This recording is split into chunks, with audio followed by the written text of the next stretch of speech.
Licia never asked why she was being detained or why she was brought to the police department for an interview. She never asked why her clothing was taken or why she was put into jail clothes. She just sat quietly in a chair, waiting for a detective to enter the room. So, you have not been charged with anything, okay? But I am going to advise you of your rights. Okay. Do you understand all those? Yes. Okay. All right. Do you know why you're here right now? I know Bev was looking for Skip. Okay. And who is Skip to you? Skip's my father, biological father. Biological father? Okay. Do you call him Skip or do you call him Dad? I call him Skip. When was the last time you saw Skip? I was going to say yesterday afternoon. And where did you see him? At the house. At the house. Mm-hmm. The body of Licia's father, Skip, was found lying at the bottom of his basement stairs, covered in stab wounds. When the police initially spoke with Licia about her missing father, they noticed blood on her shirt, so they detained her, brought her down to the local police department, removed her clothing as evidence, and put her into an interrogation room. Did you go somewhere? Did he go somewhere? Or Both. We got together about 9:15. We went to breakfast. Where'd you go to breakfast? Perkins. So was it just two of you who went to Perkins? Mm-hmm. Okay. Then what happened? We went back to the house. We continued our conversation. We watched some news. We watched a concert. We moved some stuff into the house. He left. He left with a friend. He said they were going to hang out. They were going to have some drinks, and that's it. I didn't ask specifically where. I didn't ask who. Are you working currently? No, I'm not. Okay. So you said you were moving, tonight was your first night, you're moving into the house. Mm-hmm. You're gonna live with Skip and Bev? Skip and Bev. Bev is down in Daphne, Alabama right now, and she's looking at houses for them to move into. Okay. So I was going to lease the house that they currently have. Okay. That's what Skip and we had discussed. Were you close with your dad? No, it's off and on. It's like it ebbs and it flows. Our relationship is different. Our personalities clash sometimes. Skip is my biological father, and after a short period of time, it's like he wants to parade me around. And that's not the relationship I'm trying to have with him. We're both adults, so my goal has always been to work on developing an adult relationship with him. I'm not looking for, quote unquote, a father figure at this point. Again, getting to know him. He's older, I'm older. Licia and her children were living in a hotel room when she contacted her father, looking for a place to live. Detectives believe that Licia's plan was to take over her father's home, so she had begun to move her belongings into the home shortly after her father was killed. Did you see all the blood in the foyer? Yes, I have hurt myself when Skip and I were moving. I tripped over the little entrance thing, so my nose was bleeding, my lip bled a little bit. I popped off a nail because I was grabbing something and lost my footing, and that was it. Okay. So did Bev know that you were moving into the house? I assume so, because Skip and we talked about it. Let's see, today is Saturday, so he and I discussed it either last Wednesday or last Thursday. So when did you and Skip start talking about this house deal? Last Wednesday or last Thursday. Last Wednesday, last Thursday. Mm-hmm. So the first day you reach out, mm-hmm. We're catching up, and I'm letting him know that we can't afford where we are. He was like, well, we're looking to move. Bev is going down to Daphne, Alabama to find us a place. I'm going to be going. Just come here. So I said, well, he was like, well, just come and stay here. I said, I don't want to just come and stay there for free. I want to pay you guys. I said, I can afford $1,300 a month. It would be $325 a week. And he was like, Leisha, that's fine. You don't have to do that. I was like, no, but That's what I want to do. And then we would cover the utilities as well. Okay. The detective is about to let Licia know that her father's body was found inside of his home. According to Licia, this is the first time she's being made aware of her father's death. Skip is dead in the basement of the house. He's been stabbed. Okay. So,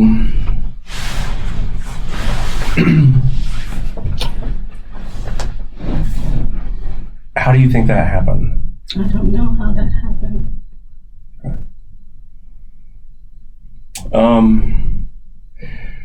So one of the things that we're going to be doing in this investigation is that we're going to be collecting different types of evidence, stuff like that, and such as DNA evidence. Okay. Do you understand what DNA is? Okay. We're going to, so we took your clothing. Okay. And your clothing had some blood on it. And we're going to test it compared to his DNA. Okay. Is there any reason his DNA would be on your clothing? We hugged today. We kissed today. Specifically blood? No. If his blood was on your clothing, how would that? It wouldn't be, so I couldn't answer that. Why did you tell Nina that you cut your leg real bad? Because I do have here, my leg is cut from when I was moving into the storage, taking stuff out of the storage unit. So I do have a cut here real bad. And when I tripped over, when we were moving the box, I did trip and I had fell and I hit my head. So I went down and I was out for a little bit. Where did you hit your head? On the table in the foyer area. Okay. Where on your head did you hit? Here. Okay. So the facial area. So you fell down, hit your head, and it knocked you out? Yes. Okay. You don't have any marks or anything on your face? This area, part of my mouth, it was swollen. When Nina saw me, she even mentioned, "Babe, you're swollen here." I was like, I know.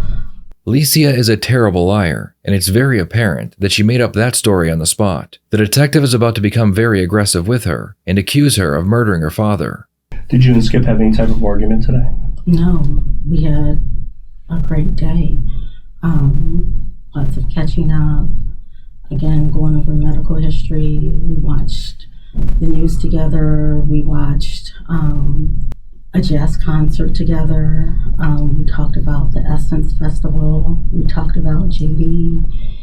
So far, the evidence that we've gathered, I'll just let you know, we're doing a search warrant on the house. We're doing a search warrant on your hotel room, and we're getting search warrants on your 2 storage units.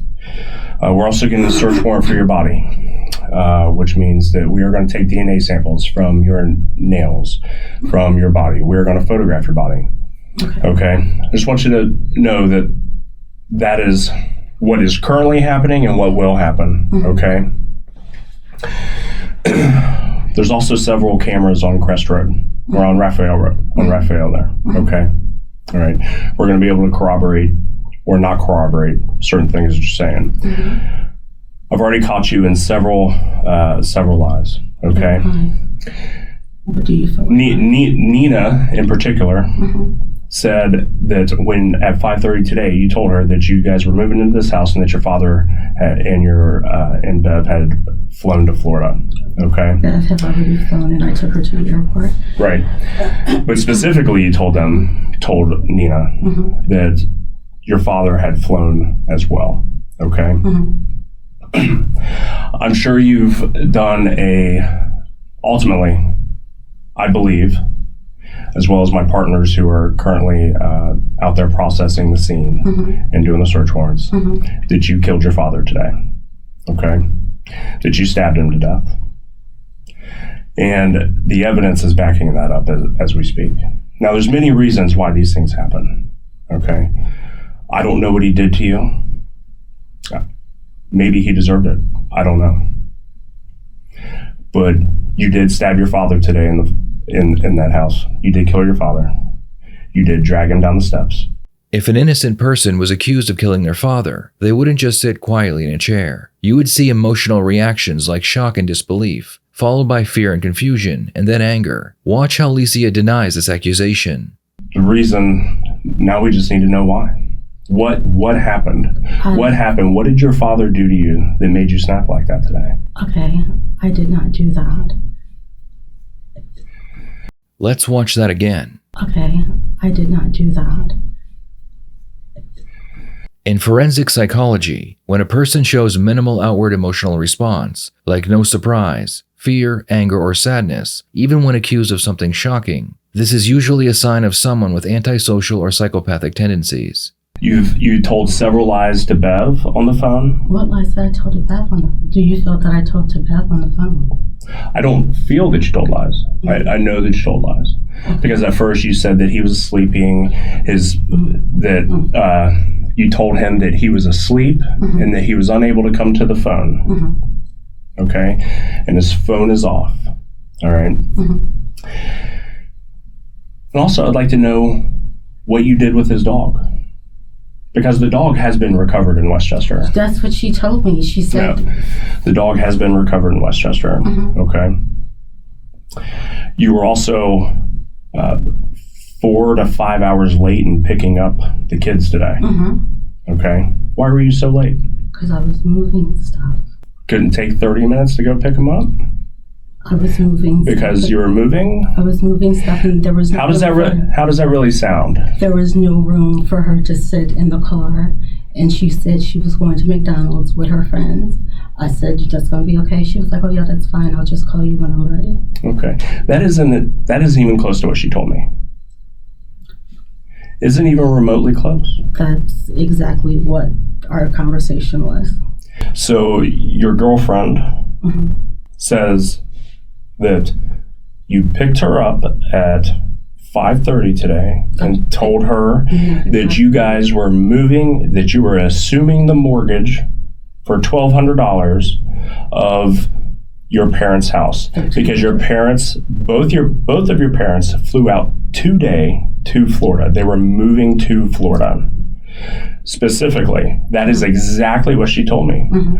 Have it on recording. Specifically. So you tell your girlfriend that your father is in Florida, when in fact he is wrapped in blankets, stabbed to death in the basement of the house that you are saying that you are assuming, when Bev says that they are not moving and that you are not moving into their house. Nina also said you've been telling her this for the past week. You haven't talked to your parents in, according to them, 7 years. According to Bev and JD, you have not talked to them in 7 years. You show up, you reach out on Monday, out of the blue. I talked to Skip last Wednesday or Thursday. I went over to the house this past Monday. Okay. All of a sudden, he's just going to give you the house. He's not giving me anything I was paying. He offered to give it to you. He offered for you not to pay anything. But they're just all of a sudden moving. I mean, that is just a wonderful windfall for you. That is not an all of a sudden. They've been talking about when they retire going down to Daphne, Alabama for years. So you're saying that you fell so hard that you knocked yourself out and you don't even have a mark. This part of my mouth, my face, was swollen. So between 5:30 when you picked Nina up and the time that the police came to your door, the swelling had gone away. That is, you heal very miraculously. I don't know exactly when the swelling went away, but the conversation that Nina and I had, babe, your face is even swollen, your mouth is swollen here. I had some blood from my nose. Excuse me. But I don't know why you killed your father. I did not kill my father. It is in your best interest to tell the truth at this point. I did not kill my father. I had no reason to kill him. Well, then who did kill your father? I can't answer that question because I don't know. Licia is about to explain that the first time she heard about her father's death was when the detective told her. This is very confusing. because it means that she was detained, brought to the police department, her clothing was removed, and during that entire time, she never asked what was going on. I heard that when you sat here and you said that. Actually, that's not true because they told you he was dead back at the house. Actually, they didn't tell us that he was dead at the house. No one mentioned that. Sergeant Narad said he was dead. So the police come to your house. They said that They come to the house, they place you in handcuffs, and you don't ask any questions? I would. No. Because, I mean, if the police came to my house late at night, walked around my house, and placed me in handcuffs, I would probably have a question or two. I did ask questions. They said they were looking around. Actually, when they placed us in handcuffs, they said that we were being detained, and they started looking around. When they first showed up, I saw the lights in the driveway. I got up. I put my sweatpants on, took the white dog, went downstairs, and I asked the officer, I said, he told me his name, and I don't remember the younger guy.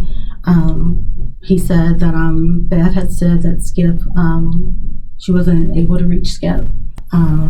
Why did you lie about your father's whereabouts? I didn't lie about my father's whereabouts. You said he was asleep. Oh, okay. To Beth, because he wasn't there, and I did not want her being upset with him because he wasn't there, and I told her that. And you said that they had a falling out. Bev says they haven't had a falling out. I haven't. Last week, not this week.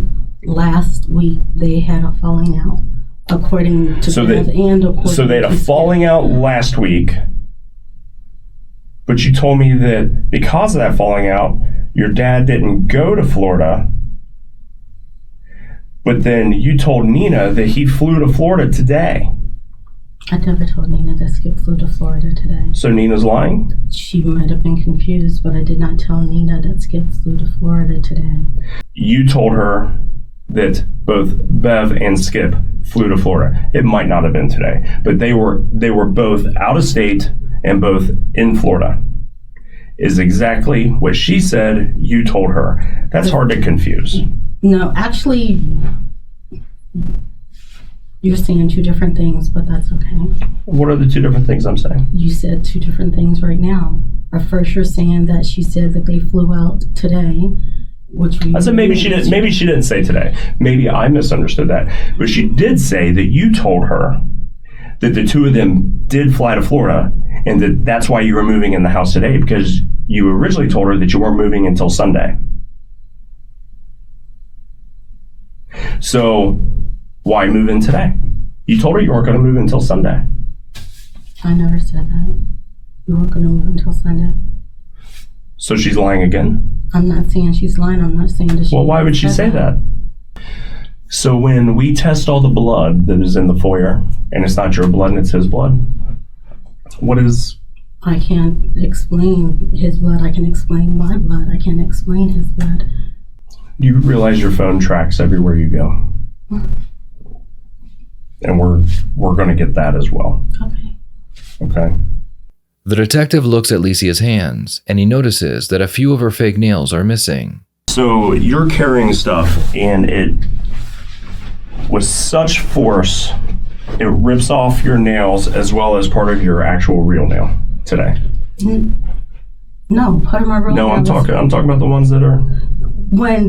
Because my nails are almost as long as my tip. And what happened, it lifted. And when it came off, it pulled my nail off, because when you do gels, your nails are attached to them, especially when they grow out like this. So if I were to hit my nail right now, my real nail will come off with my tip. That's just what happens. So your father was stabbed in the throat. Okay, he has a huge puncture in his throat. That would create a lot of blood loss. Okay. Once again, we see no emotion, as the detective tells Licia the horrifying details of her father's murder. I know you tried to clean up all the blood in the foyer, but it gets down in the cracks of the wood. It's actually all over the walls. You missed a lot of spots. I only cleaned up. So, because you haven't said that he was bleeding at all. You just said you were bleeding. So, For when I was bleeding, yes. right. I didn't know that Skip was bleeding. Well, he had a hole in his throat. You just told me that. You knew he had a hole in his throat because you put it there. No, I did not. No, I did not. I did not know that Skip was hurt, Skip was injured until you sat here and told me this when we were talking a few minutes ago. Hold on. So, listen to the story that you're telling. Mm-hmm. You have told Nina that your father is in Florida. Per what she's saying, Mm-hmm. you tell your stepmother that he's asleep. His phone is off. No one is answering the house phone. When I heard the house phone, There is blood everywhere. You have injuries yourself. from moving, yes. And your father is dead in the basement, wrapped in blankets. He was drugged down the steps, and he has stab wounds, specifically a puncture in his throat.